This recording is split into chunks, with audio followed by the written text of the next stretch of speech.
So when you were 12, your grandmother died. Correct.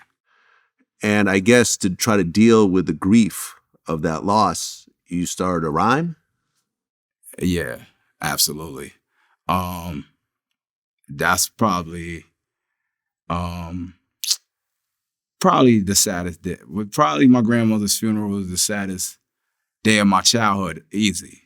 And one of the saddest days of my life. She was the matriarch of the family. She's the one, like I said, my grandfather was hustling the street. She was his girl. You know what I'm saying? That was his girl. That was his wife. She gave him 11 kids. She put up with all that came with being with a man in the streets. And she was the leader of the family. She was the glue. She's the one who would initiate the barbecues and the bus trips. We was doing a lot at that time because, like I said, my grandpa was getting street money, so we living above the average means of the communities. So we got the bus pulling up, carry 100 people. We going to Bear Mountain and we going to South Carolina for the family reunion. So they was doing things that weren't customary because of the situation in the household. And another thing was like they were flying me and my sister from California to New York, and we were chaperoned by a stewardess. So, customarily kids would fly, they accompanied by an adult. We would literally put in first class, first seats in the front, assigned a person that made sure that we were good the whole flight. And when we land, it's almost like flying a key in. And then somebody pick us up from the airport, and we would do that. So like I said, and I always promised her that I would carry on the lifestyle and the traditions that she had set forth and instilled in me, especially in me and my sister and my cousins that live with me, DeVal and Shatima and Tiffany. So, when she passed away, she died of leukemia. My cousin DeVal at the time had contracted meningitis, and that's how we found out. Nobody knew she was sick. She was one of those, she was grandma. You know what I mean? She was like, strong, and maybe almost too strong for her own good as far as being able to detect when something was wrong. She just carried everything. Her name was Carrie, ironically, and she carried us, And so, when she died, a few months prior to that, had a friend of mine named Ike, who brother Lamont was killed, and Lamont used to rhyme. And the way that Ike coped with because him and Ike had a lot of siblings as well. I don't remember exactly how many, but he probably had like at least he's definitely got like 5 sisters, and like 4 brothers. It's a bunch of them, the Knowles family. And so Lamont got killed, in a dead end. He was pumping. Well, he was hustling or trapping, or we would say pumping back then. He was pumping, and one thing led to another. He got into a situation and unfortunately, he was murdered. And so I saw Ike. Me and Ike used to dance. We used to dance battle. That's that was a thing back then. And so he pivoted into rhyming, to keep Lamont's memory alive. And so when my grandmother died, I basically took that approach that he inspired me to use and just started writing. And that's how it started. Okay, and were you named Consequence in the beginning? No, but I'm in the court of Vlad. I'm in Vladimir's courtroom, and I'm not gonna say the name. But let's just say that and I don't even think a lot of people know it, but it took a couple swings at the bat before I got the consequence. Yeah, it took a couple swings, but how I got the consequence was I had the first name, and it was like the equivalent of DJ Envy's DJ Shrimp. So I was like, nah, DJ Shrimp won't work. You know what I mean? And I just the more I got into the writing, the broader my imagination it got, and so I just started feeling like the word. I started thinking of it, and I actually started looking. I was like, yo, what should be my name? What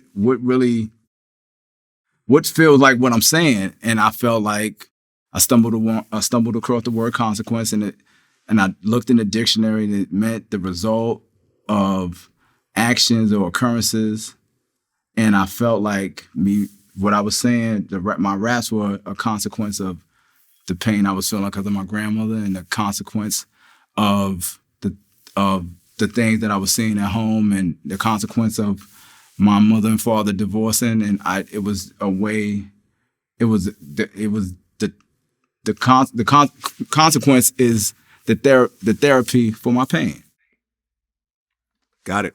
Yeah, it's an ill name. I always wondered what it meant. Yeah.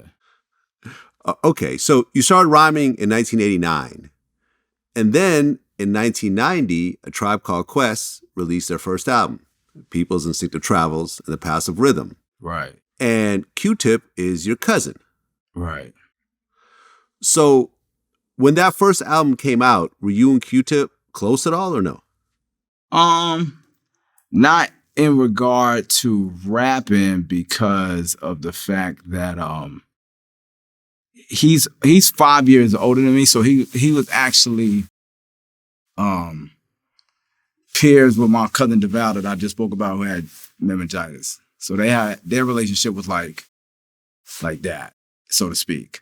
And so I was running around with QTip, and I didn't really on that level connect until a little later on.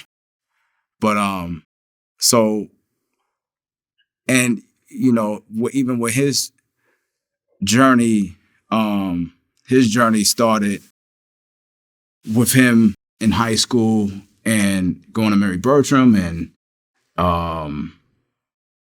developing a lot in that time period. So he's, when I'm first starting to jump off, I want to say he may have had Benita Applebum by that point, or a little earlier than that. Well, right, because that first album, People's Instinctive Travels, ends up going gold. Can I Kick It was one of the big singles, and Benita Applebum was the other big single. Yeah, still a big record. It's just funny. I just seen it in the Teenage Mutant Ninja Turtle trailer. Mm. Okay, and then that next year in 91, you're 14 years old, and Tribe comes out with the Low End Theory, Mm-hmm. and that had Scenario, Check the Rhyme, and that album goes platinum. Right. So now, Tribe is established as a platinum-selling hip-hop act. Correct. They're cemented in hip-hop at this point. Correct. So we fast forward a couple of years to 1993, and you, I guess, right around that time, 93, 94, I guess you're planning on going to college, and you get accepted to St. John's University? I may be jumping around a little bit. You're jumping a little bit. So, yeah. Because actually, this is the 30th anniversary of the Chase Part 2, which is the first thing I ever did.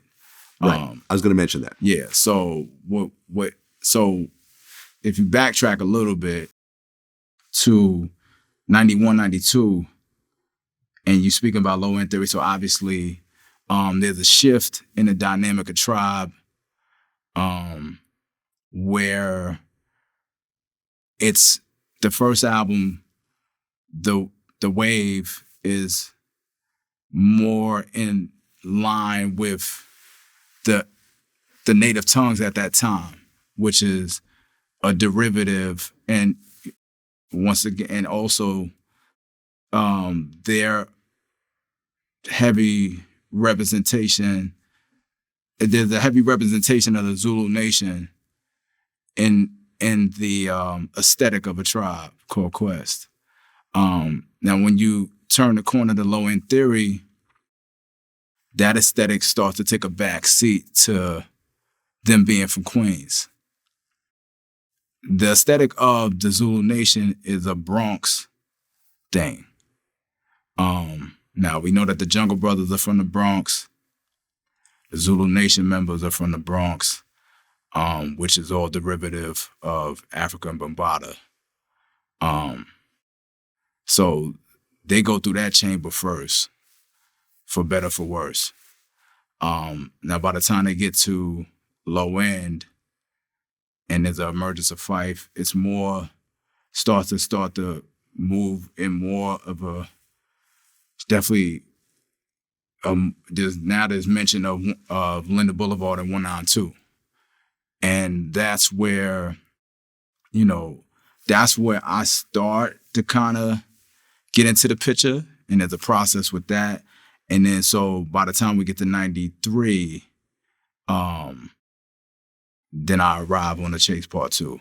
And that's on the B side of a world tour with the upcoming release of Midnight Marauders.